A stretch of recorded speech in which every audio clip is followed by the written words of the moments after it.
Hello friends, आपण शिकतोय chapter electrochemistry standard 12 lecture number आहे 2। आता जी कन्सेप्ट आपल्याला लक्षामध्ये घ्यायची आहे ती आहे resistance. Resistance, the symbol for resistance is R and resistance we know that it is opposition to the flow of electric current। Conductor मधून इलेक्ट्रिक करंट जो वाहतो त्याला जो विरोध होतो, त्याला जे अपोजिशन होतं, that opposition is nothing but called as resistance. आणि म्हणून आपण डेफिनेशन देतो, व्हॉट इज रेझिस्टन्स? तर it is the opposition to the flow of electric current, that is called as resistance. The unit of resistance is ohm and this is the symbol for ohm। Resistance of a conductor is directly proportional to length of a conductor and inversely proportional to area of a cross section of a conductor। काय सांगतोय लक्ष द्या। Resistance हे directly proportional आहे length of a कंडक्टरशी आणि resistance हे inversely proportional आहे area of a cross section of a कंडक्टरशी।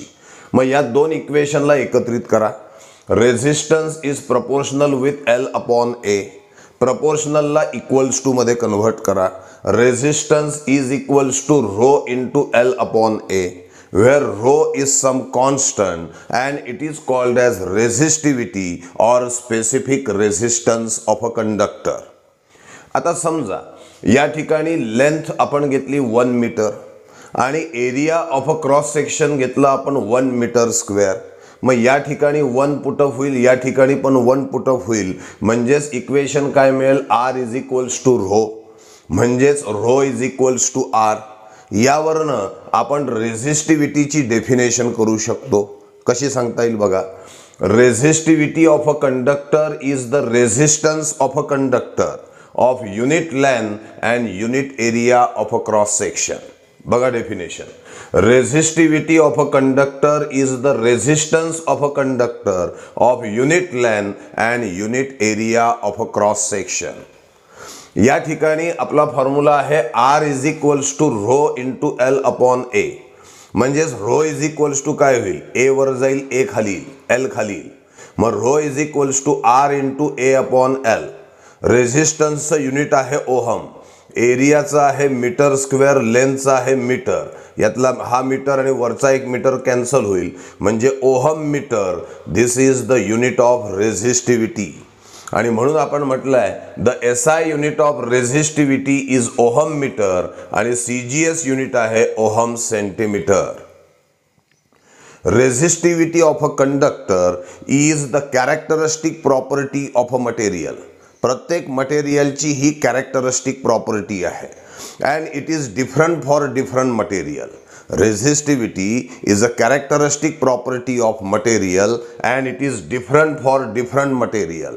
The resistivity order is, सगळ्यात कमी रेझिस्टिव्हिटी असते कंडक्टर मध्ये, थोडी जास्त अलॉय आणि सगळ्यात जास्त रेझिस्टिव्हिटी साहजिकच असणार आहे इन्सुलेटर मध्ये। काय मुद्दे लक्षात घेतलेत बघा आपण। रेझिस्टन्स म्हणजे काय सांगितलं? Opposition to the flow of electric current, त्याचं युनिट काय दिलं आपण? Ohm. Resistance of a conductor is directly proportional to length of a conductor and inversely proportional to area of a cross section of a conductor। Therefore resistance proportional with L upon A। Resistance is equal to rho into L upon A, where rho is some constant which is called as resistivity or specific resistance of a conductor। जर का length 1 metre असेल आणि area of a cross section 1 metre square असेल तर अशा वेळेला rho is equals to R, म्हणजेच resistivity of a conductor is the resistance of a conductor of unit length and unit area of a cross section. The SI unit of resistivity is ohm metre and CGS unit is ohm centimetre. Resistivity is a characteristic property of a material.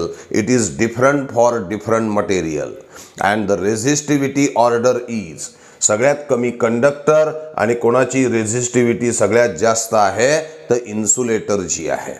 तर this is about resistance and resistivity of a conductor.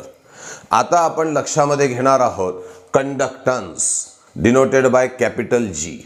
What is conductance? It is the ease provide to the flow of electric current through the conductor. कंडक्टरमधून electric current वाहण्यासाठी जी सुविधा प्राप्त केली जाते, जो ईज provide केला जातो, त्याला कंडक्टन्स असं म्हटलं जातं. It is the ease provide to the flow of electric current through the conductor is called as conductance of a conductor. Conductance is inversely proportional to resistance. म्हणजे असं म्हणता येईल आपल्याला इथे रेझिस्टन्स आणि कंडक्टन्स हे एकमेकाला इन्व्हर्सली प्रोपोर्शनल आहेत. ठीक आहे की नाही? It is reciprocal of resistance. म्हणजे रेझिस्टन्स आणि कंडक्टन्स हे रिसिप्रोकल आहे. तर रिसिप्रोकल मध्ये इथे असं लिहिलं झालेलं R is equals to 1/G किंवा G is equals to 1/R. ठीक आहे की नाही? पुढे काय सांगितलंय? SI unit. मग आता हे जर का रिसिप्रोकल आहे तर याचं SI युनिट जर का ओहम आहे तर याचं पर ओहम, ज्याला MHO किंवा सिमेन्स S असं देखील म्हटलं जातं. आता हे जे युनिट S म्हणजे सिमेन्स आपण घेतलाय, म्हणजेच पर ओहम, म्हणजेच एम्पियर पर व्होल्ट, म्हणजेच coulomb per volt per second असं आपण या ठिकाणी घेऊ शकतो. कारण आपल्याला माहिती आहे coulomb is equals two ampere into second आहे. तर हे वेगवेगळे फॉर्म्स MCQ करता लक्षामध्ये ठेवा. अदरवाईज प्रॉब्लेम पर्पजसाठी आपल्याला दोनच युनिट वापरावे लागतात, सिमेन्स किंवा पर ओहम. पण एखाद्या वेळेला the unit of conductance is 4 ऑप्शनमध्ये हे न देता एम्पियर पर व्होल्ट दिल्या जाईल किंवा coulomb per volt per second दिल्या जाईल. इथे S म्हणजे सेकंद आहे हे लक्षामध्ये ठेवा. तर हे वेगवेगळे युनिट्स आपण कंडक्टन्सचे दिलेले आहेत. नाव conductance is inversely proportional to length of a conductor and directly proportional to area of a cross section of a conductor. त्यामुळे काय होतं? conductance is proportional with area upon length. म्हणजेच conductance is equals to K into A upon L, where K is some constant and it is called as conductivity of a conductor. काय सांगितलंय लक्ष द्या. What is conductance? First of all its symbol is capital G. It is the ease provide to the flow of a electric current. It is reciprocal of resistance. Further its unit is per ohm, mho or siemens. आणि 4 प्रकारचे form आपण दिलेत: siemens, per ohm, ampere per volt, coulomb per volt per second. Now conductance is inversely proportional to length of a conductor and directly proportional to area of a cross section of a conductor. या दोघांना combine करून हे equation मिळवलं. Conductance is proportional with A upon L. Therefore conductance is equals to K into A upon L, where K is some constant which is called as conductivity of a conductor.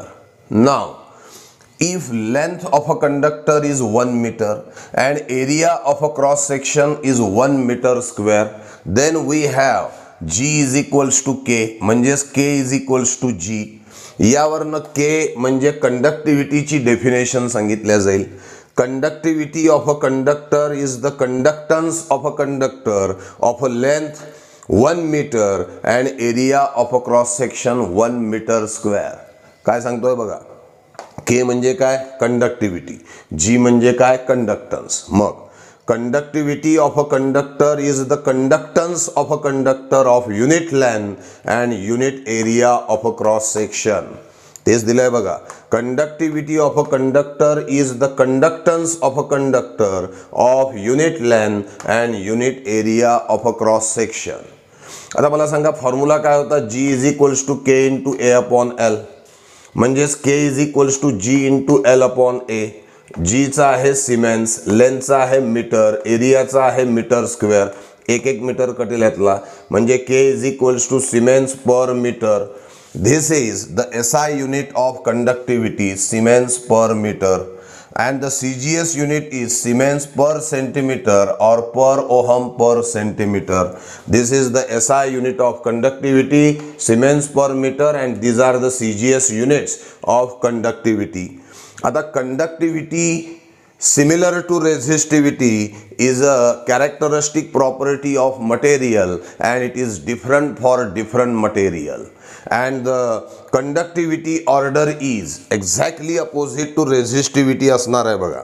म्हणजे या ठिकाणी एक गोष्ट लक्षात घेता येईल तुम्हाला की रेझिस्टिव्हिटी आणि कंडक्टिव्हिटी हे सुद्धा एकमेकाला रेसिप्रोकल आहेत. हे दोन गोष्टी बघा. Resistance is reciprocal of conductance किंवा conductance is reciprocal of resistance.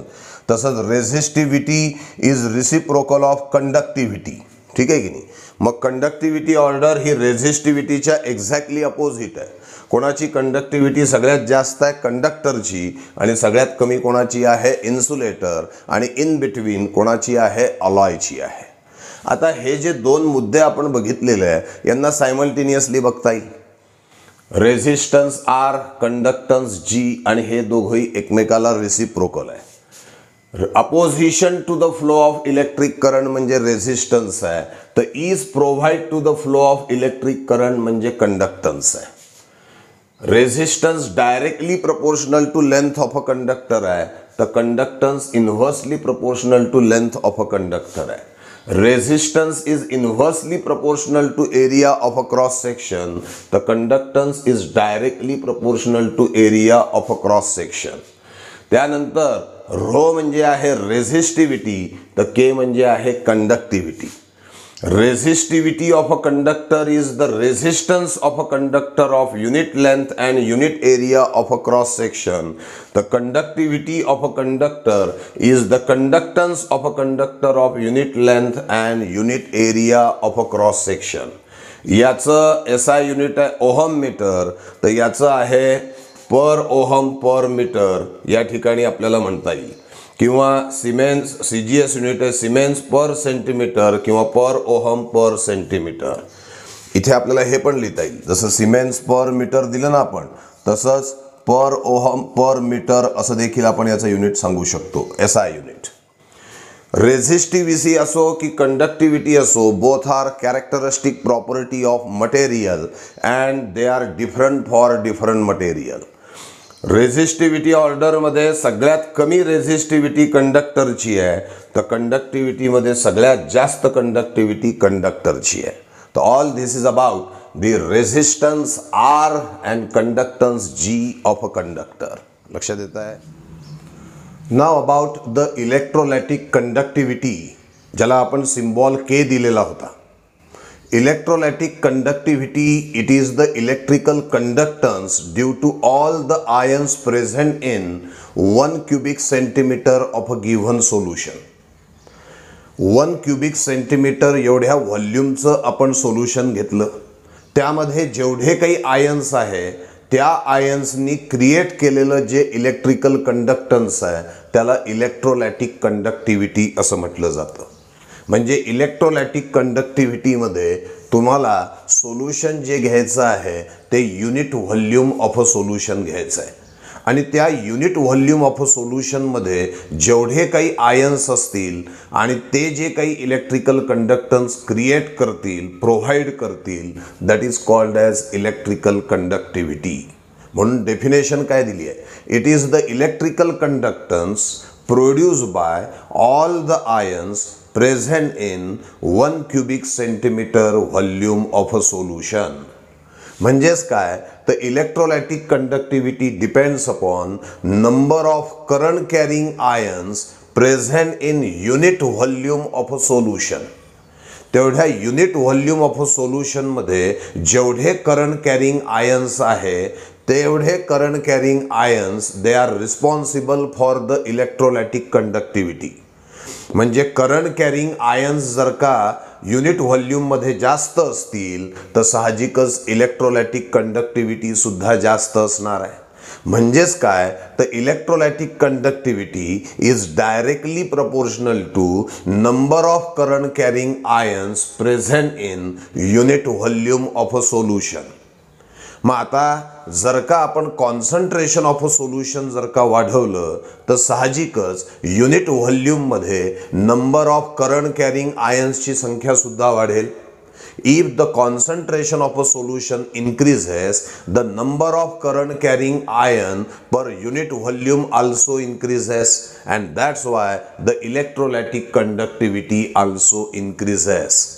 It means we can say that electrolytic conductivity increases with increase in concentration of a solution. कारण जसं कॉन्सन्ट्रेशन तुम्ही वाढवाल तसे number of ions in unit volume वाढतील, म्हणजेच electrolytic conductivity वाढेल, म्हणजेच electrolytic conductivity is directly proportional to concentration of a solution, and this is true for both strong and weak electrolyte. Strong electrolyte असो की weak electrolyte असो, जर का concentration of solution वाढवलं तर number of ions per unit volume वाढणार आणि साहजिकच इलेक्ट्रोलायटिक कंडक्टिव्हिटी सुद्धा वाढल्याचं दिसून येईल. हां, एक फरक आहे. जर का स्ट्रॉंग इलेक्ट्रोलाइट असेल आणि त्याचं जर का आपण कॉन्सन्ट्रेशन वाढवलं तर number of current carrying ions खूप जास्त वाढतील, कारण strong electrolyte dissociate almost completely. समजा स्ट्रॉंग इलेक्ट्रोलाइट घेतलं तर इट डिसोशिएट ऑलमोस्ट कम्प्लिटली, त्यामुळे युनिट व्हॉल्यूममध्ये number of current carrying ions खूप जास्त वाढतील, आणि number of current carrying ion खूप जास्त वाढले म्हणजे इलेक्ट्रोलायटिक कंडक्टिव्हिटी खूप जास्त शार्पली वाढल्याचं आपल्याला दिसेल. कोणाच्या केसमध्ये? In case of a strong electrolyte. तेच जर का वीक इलेक्ट्रोलाइटचा आपण विचार केला तर वीक इलेक्ट्रोलाइटचं कॉन्सन्ट्रेशन जर का वाढवलं तर weak electrolyte dissociates to less extent, त्यामुळे increase in number of ions होणार, पण ते कमी प्रमाणात होईल, तेवढं शार्प होणार नाही. त्यामुळे इलेक्ट्रोलायटिक कंडक्टिव्हिटी इथे सुद्धा वाढेल, पण तेवढी शार्प वाढल्याचं दिसून येणार नाही. म्हणजेच काय की स्ट्रॉंग इलेक्ट्रोलाइट असो की वीक इलेक्ट्रोलाइट असो, if the concentration increases, the electrolytic conductivity also increases. But for strong electrolyte, if concentration increases, electrolytic conductivity increases sharply. For weak electrolyte, if concentration increases, the electrolytic conductivity increases but does not increases so sharply as compared to that of the strong electrolyte. आणि म्हणून आपण म्हटलंय, although for strong electrolyte, if concentration increases, number of ion increases sharply. का? कारण due to almost complete dissociation, आणि त्यामुळे electrolytic conductivity also increases sharply. For which electrolyte? Strong electrolyte. Such a sharp increase in electrolytic conductivity is not observe if the concentration of weak electrolyte increases. जरी weak इलेक्ट्रोलाइटचं concentration वाढलं की electrolytic conductivity वाढणार आहेच, पण तेवढी sharp नाही वाढणार जेवढी शार्प ती कोणामध्ये वाढते तर स्ट्रॉंग इलेक्ट्रोलाइटमध्ये वाढते. या इलेक्ट्रोलायटिक कंडक्टिव्हिटीचा एक प्रॉब्लेम आहे. यामध्ये त्यांनी फिक्स काय केलेलं आहे? Unit volume of a solution. Number of ions जे आहेत युनिट व्हॉल्यूम ऑफ अ सोल्युशनमध्ये जेवढे असतील ते इलेक्ट्रोलायटिक कंडक्टिव्हिटीसाठी रिस्पॉन्सिबल करतील. मग युनिट व्हॉल्यूममध्ये जास्त कॉन्सन्ट्रेशन घेतलं तर बरोबर आहे की नाही? म्हणजे याचा अर्थ फिक्स केलेला आहे युनिट व्हॉल्यूम, आणि त्यामुळे इलेक्ट्रोलायटिक कंडक्टिव्हिटी ही त्या इलेक्ट्रोलाइटच्या टर्ममध्ये एक्सप्लेन न करता युनिट व्हॉल्यूम ऑफ अ सोल्युशनच्या टर्ममध्ये एक्सप्लेन होते आहे. म्हणजे इलेक्ट्रोलाइट अमाऊंट ऑफ इलेक्ट्रोलाइटला तेवढं इम्पॉर्टन्स नाही जेवढं importance unit volume of a सोल्युशनला दिल्याचं दिसतं. आणि म्हणून असं म्हटलं जातं की इलेक्ट्रोलायटिक कंडक्टिव्हिटी ही जी प्रॉपर्टी आहे it is not suitable for comparing the conductivities of the two solution. दोन सोल्युशनच्या कंडक्टिव्हिटीजला कंपेअर करण्यासाठी इलेक्ट्रोलायटिक कंडक्टिव्हिटी ही तेवढीशी योग्य प्रॉपर्टी समजली जात नाही, कारण इलेक्ट्रोलायटिक कंडक्टिव्हिटीमध्ये importance is given to unit volume of a solution and not given to the amount of electrolyte. Concentration of इलेक्ट्रोलाइटकडे लक्ष नाही आहे. म्हणजे डिफरंट कॉन्सन्ट्रेशन ऑफ इलेक्ट्रोलाइट जर का युनिट व्हॉल्यूममध्ये घेतले तर त्या दोन सोल्युशनचं कंपॅरिझन कसं करणार? समजा ए नावाचं सोल्युशन आहे आणि त्याचं हायर कॉन्सन्ट्रेशन युनिट व्हॉल्यूममध्ये घेतलं, आणि बी नावाचं सोल्युशन आहे त्याचं लोअर कॉन्सन्ट्रेशन युनिट व्हॉल्यूममध्ये घेतलं तर त्या ठिकाणी तर आयन्स डिफरंट राहतील, तर कंडक्टिव्हिटी ही डिफरंटच राहणार आहे. अशा वेळेला त्यांना कंपेअर कसं करता येईल? मग जर का कंडक्टिव्हिटी ऑफ अ टू सोल्युशनला कम्पेअर करायचं असेल तर युनिट व्हॉल्यूम ऑफ अ सोल्युशनच्या ऐवजी अमाऊंट ऑफ इलेक्ट्रोलाइट कॉन्स्टंट घेऊन मग त्यांचं कंपॅरिझन हे केल्या जाऊ शकतं. आणि म्हणून आपण म्हटलं आहे की because to compare the conductivities of a two solution they must have same concentration. आणि यामध्ये कॉन्सन्ट्रेशनकडे लक्षच दिलेलं नाही, यामध्ये लक्ष दिलं युनिट व्हॉल्यूमकडे. कॉन्सन्ट्रेशन कमी जास्त हे असू शकेल किंवा असेल हे कोणामध्ये इलेक्ट्रोलायटिक कंडक्टिव्हिटी. कारण इलेक्ट्रोलायटिक कंडक्टिव्हिटी म्हणते युनिट व्हॉल्यूम ऑफ अ सोल्युशनमध्ये जेवढे आयन्स असतील ते देती, त्यामुळे जी कंडक्टिव्हिटी मिळेल ती इलेक्ट्रोलायटिक कंडक्टिव्हिटी. मग कॉन्सन्ट्रेशन कमी की जास्त याचा उल्लेख नाही आहे. म्हणजेच काय तर दोन सोल्युशनमध्ये कम्पेअर करताना इलेक्ट्रोलायटिक कंडक्टिव्हिटी ही तेवढी सुटेबल प्रॉपर्टी नाही आहे. जर का दोन सोल्युशनच्या कंडक्टिव्हिटीमध्ये कम्पेअर करायचं आहे तर तुम्हाला तिथे कॉन्सन्ट्रेशन सेम ठेवणं आवश्यक आहे आणि त्याचा विचार इलेक्ट्रोलायटिक कंडक्टिव्हिटीमध्ये केल्याचं दिसत नाही. जॉर्ज कोएलरुश नावाचा जो सायंटिस्ट आहे याला हा प्रॉब्लेम लक्षात आला आणि मग त्यांनी काय केलं, एक नवीन कन्सेप्ट आपल्यासमोर मांडली आणि ती कन्सेप्ट आहे molar conductivity which is denoted by lambda, म्हणजे उलटा व्ही. तर ती त्यांनी एक नवीन कन्सेप्ट आपल्यासमोर इंट्रोड्यूस केलेली आहे. मग ही जी मोलार कंडक्टिव्हिटी कन्सेप्ट आहे ही इलेक्ट्रोलायटिक कंडक्टिव्हिटीपेक्षा वेगळी कशी आहे तर यामध्ये तुम्हाला काय दिसतंय बघा. It is the electrical conductor produced by or generated by all the ions in 1 mole of electrolyte. म्हणजे इथे इलेक्ट्रोलाइटची अमाऊंट फिक्स आहे. म्हणजे आता काय होईल, दोन आपण सोल्युशन्स घेतले तर त्यांच्यामध्ये आता तुम्हाला कंडक्टन्सची कंपॅरिझन करायची असेल तर मोलार कंडक्टिव्हिटी घेऊन तुम्ही करू शकाल. कारण दोन्ही सोल्युशन तयार करताना 1 मोल ऑफ इलेक्ट्रोलाइटच घेतलेला असणार आहे. बरोबर आहे की नाही. म्हणजे अमाऊंट ऑफ इलेक्ट्रोलाइट दोन्हीकडे सेम आहे, मग त्यांच्यामध्ये तुम्ही कंपॅरिझन करू शकता. What is molar conductivity? It is the electrical conductance generated bye all the ions in 1 mole of a electrolyte placed between the two parallel electrode 1 centimeter apart and large enough to accommodate them. थोडक्यात definition सांगताना पहिल्या दोन ओळी सांगितल्या तरी सुद्धा चालतात. ही detail definition आहे. काय डेफिनेशन आहे मोलार कंडक्टिव्हिटीची? It is the electrical conductance generated by all the ions of 1 mole of a electrolyte. आणि पुढे डिटेलमध्ये काय सांगता येईल, it is the electrical conductance generated by all the ions in 1 mole of a electrolyte when placed between the two parallel electrode 1 centimeter apart and large enough to accommodate all the solution in between them. Then the obtained electrical conductance is called as molar conductivity. काय करतोय लक्ष द्या. 1 mole of electrolyte घेतलं, त्याला आपण पूर्णपणे dissociate होऊ दिलं, पूर्ण आयन्स त्याचे तयार केलेले आहे. All the ions of 1 mole of electrolyte आपण क्रिएट केले आणि त्या सोल्युशनला आपण ठेवलं 2 पॅरलल इलेक्ट्रोड्सच्या मध्ये. हे 2 इलेक्ट्रोड्स 1 सेंटीमीटर दूरवर आहेत एकमेकापासून आणि एवढे मोठे आहे की ते सगळं सोल्युशन त्या दोघांच्या मध्ये अकोमोडेट होऊ शकेल. आणि मग जी इलेक्ट्रिकल कंडक्टिव्हिटी प्रोड्यूस होईल ती कंडक्टिव्हिटी म्हणजेच असेल मोलार कंडक्टिव्हिटी. पूर्ण डेफिनेशन ऐका. It is the electrical conductance generated bye all the ions of 1 mole of electrolyte when placed between the two parallel electrodes 1 centimeter apart and large enough to accommodate all the solution in between them. That electrical conductance is called as molar conductivity denoted by lambda. आता पुढे mathematically याची mathematical definition काय?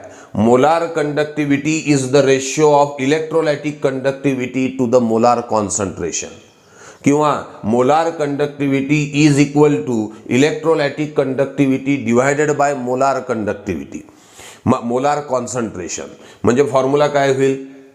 Molar conductivity is equals to electrolytic conductivity upon concentration. म्हणजेच काय, केचं unit आपण बघितलेलं आहे. तर केचं युनिट आहे सिमेन्स पर मीटर किंवा पर ओहम पर मीटर असं पण घेता येईल.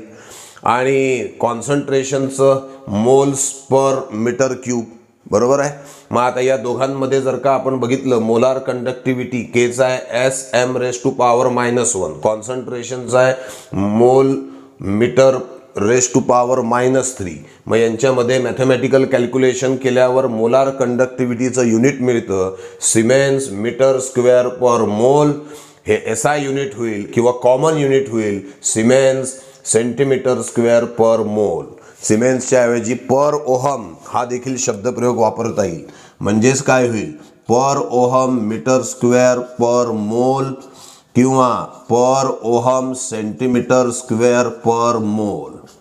पुन्हा एकदा मोलार कंडक्टिव्हिटीच्या बाबतीमध्ये लक्षात घ्या, molar conductivity is the electrical conductance generated by all the ions of 1 mole of electrolyte placed between the two parallel electrode 1 centimeter apart and large enough to have all the solution in between them. This is molar conductivity. Molar कंडक्टिव्हिटीची mathematical definition काय, तर molar conductivity is equals to electrolytic conductivity divided by molar concentration. म्हणजे lambda is equals to K/C. केचं unit आहे Sm⁻⁻1, कॉन्सन्ट्रेशनचा आहे moles per metre cube. यावरनं आपल्याला मोलार कंडक्टिव्हिटीचं युनिट मिळतं जे MCQ मध्ये सुद्धा विचारल्या जातं, हे लक्षात ठेवा. Unit of molar conductivity is siemens metre square per mole किंवा per ohm metre square per mole, हे SI युनिट. आणि कॉमन युनिट आहे siemens centimetre square per mole किंवा per ohm centimetre square per mole. या ठिकाणी दोन conductivity तुम्हाला बोर्डवरती दिसतात. या दोन कंडक्टिव्हिटीजला व्यवस्थित लक्षात घ्या, कंपेअर करा. काय आहे electrolytic conductivity, it is the electrical conductance due to all the ions in 1 cubic centimeter of a given solution. 1 cubic centimeter एवढ्या व्हॉल्यूममध्ये जेवढे आयन्स आहेत त्यांनी जनरेट केलेलं इलेक्ट्रिकल कंडक्टन्स म्हणजे इलेक्ट्रोलायटिक कंडक्टिव्हिटी आहे.